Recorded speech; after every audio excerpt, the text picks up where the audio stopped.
Good afternoon. It's Tuesday, 20th of April, back in the Read Nook on a warm, sunny afternoon with a nice hot cup of tea. And of course, a parcel to open.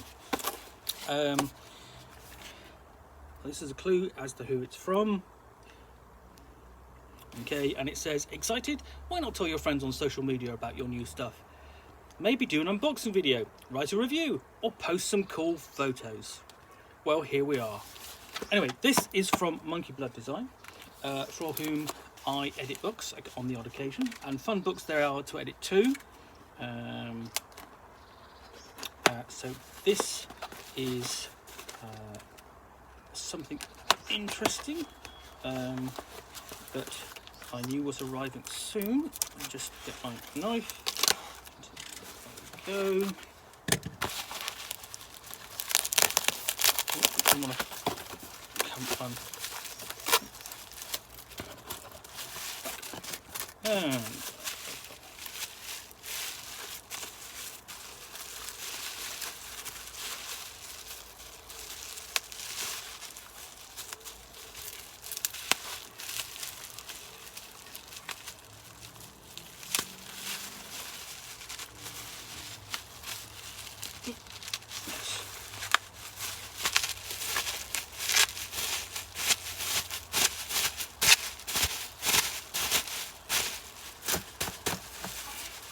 right, here we go. The Midderlands, a 5th edition setting and bestiary from Necromancer Games and Monkey Blood Design and Publishing.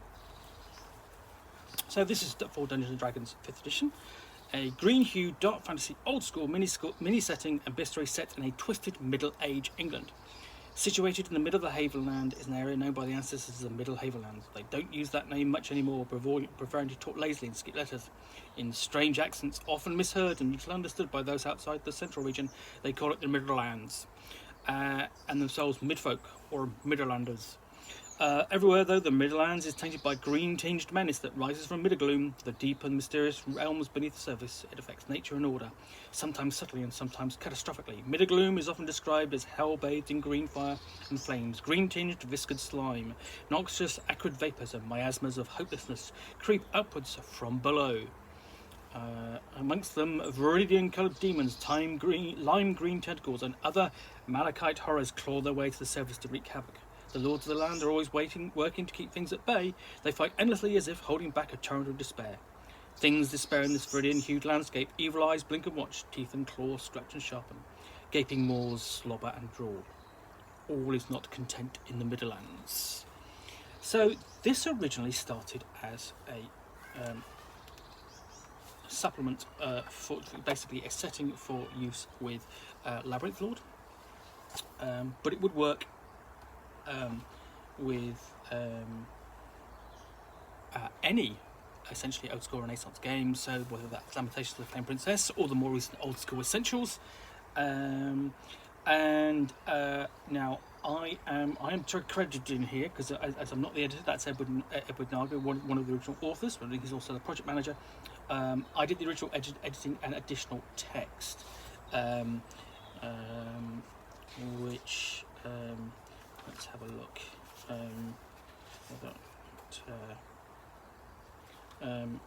See. Yeah. So what we've got, this has basically been upgraded basically from the small books to basically a larger book, and to present it to a wider audience.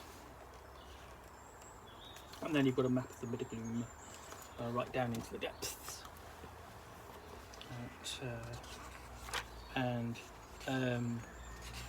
So it starts off by talking about gloomium, the strange metal or mineral found below, then the colour green and the effects. Then we really get into the counties and the hierarchy of the town, and the first of Glynn artwork, which is really good. It's kind of capturing that old school feel of ye old England.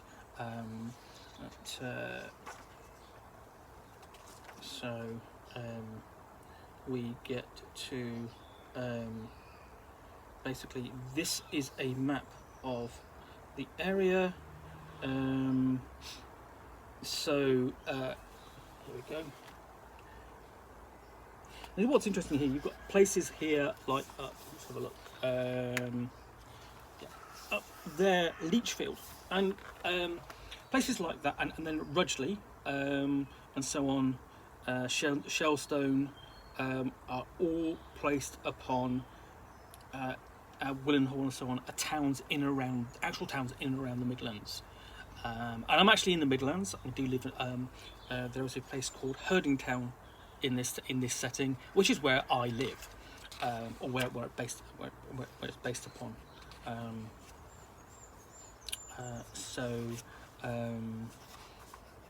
Here we go. I can actually show you that.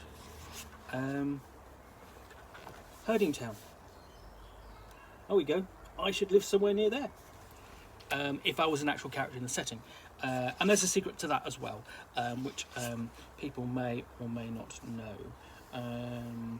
And then we've got Dudley, and probably based upon Dudley, with its castle there in the middle, or on the hill. And what's great about this, looking at this, is a chance to see Glynn's maps and artwork at a larger scale. Here's the aforementioned Leachfield. And I mean, because the thing is that all his books are A5 size. That makes them very handy to use, but it's not necessarily a great showcase for his artwork. On Southern Oldfield is near where I live as well.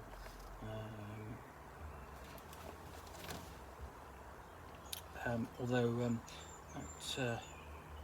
according to some, I do live there, I don't. And we're really going out onto some of the, basically we've just got a discussion of the forests, and basically some of the artwork, and that's fantastic artwork, because there are lots of goblins and goblin-like creatures and mushrooms, and then we go on to oddities, basically, like magical items.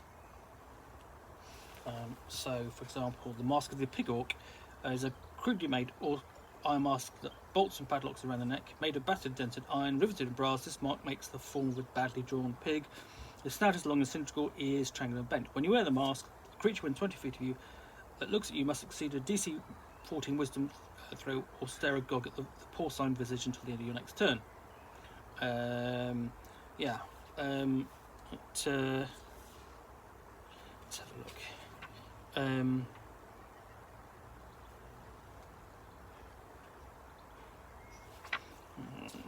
So lots of things in here. New spells like Curse of Old Hob, make a melee spell attack against the creature on a hit that they basically is cursed by Old Hob for the duration. Essentially, Old Hob the devil. And then we have lots of fauna. Well, there'll be lots of flora, but basically weird fish, sort of based upon the basically anglerfish up there in the top left-hand corner. Here called the danglerfish.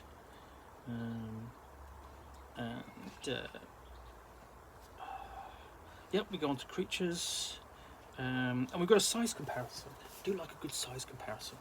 There we go. Even from the silhouettes, you do not show things that you necessarily want to meet on a quiet afternoon or any afternoon.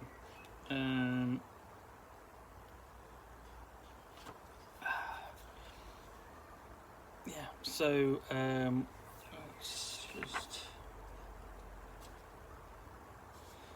you have some actually strange things in here. A four-eyed grabber there, a silhouette, and there's its head. That's just unsettling.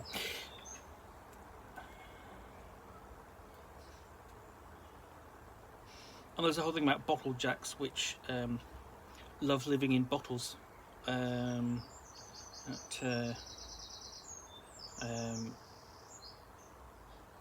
they use them as dimension doors. And we have numerous types of goblin, like the hook-nosed wart goblin.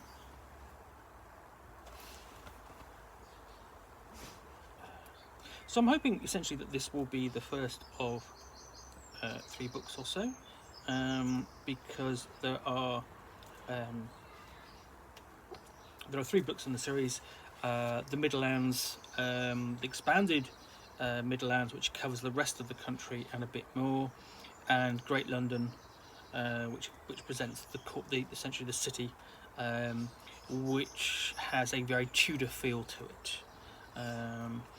So yeah, you've got some weird and wonderful monsters in here. So yeah, quite an extensive section of flora and fauna, all the way right down to the end.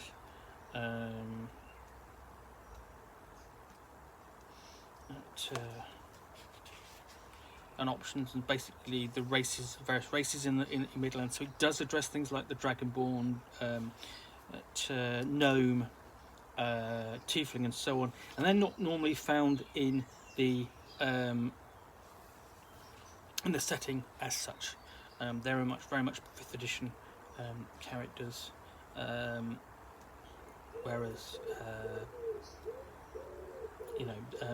whereas they're not in, say, not in the Midlands. And you've got a short adventure here as well at the end. Spies in the sewers. There's a basically it's you get into a bar fight and have to go and clear out a set of sewers, as I recall. There we go. Not much to it. It's a single sort of session scenario just to get you into the feel of the Midlands.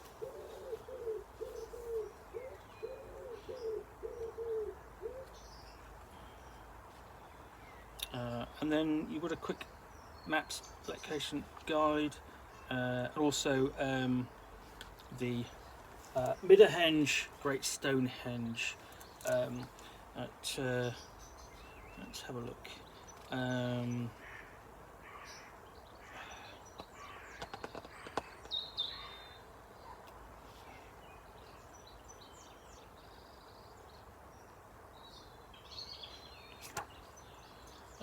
Yep. So lots and lots of things in here.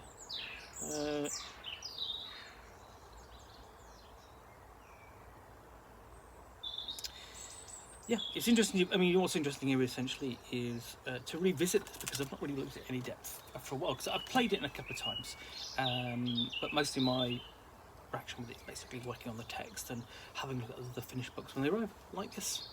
So yeah, impressed by that. Quite nice, really nice to give a chance to sort of like the contents of Glynn's creation breathe, and it shows its flexibility in another setting, in another sort of set of mechanics. Sorry.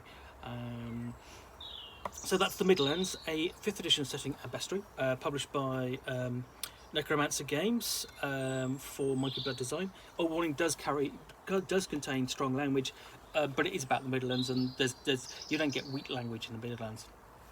Anyway. That's another unboxing in the Nook. If you've enjoyed this, please click the like button down below. If you have any comments or feedback, please do add them below. Likewise, and if you want to see yet more unboxing in the Nook, then please subscribe. I post these regularly, and it's also great to hear from you and know that you're watching. Thanks for watching again. Bye for now.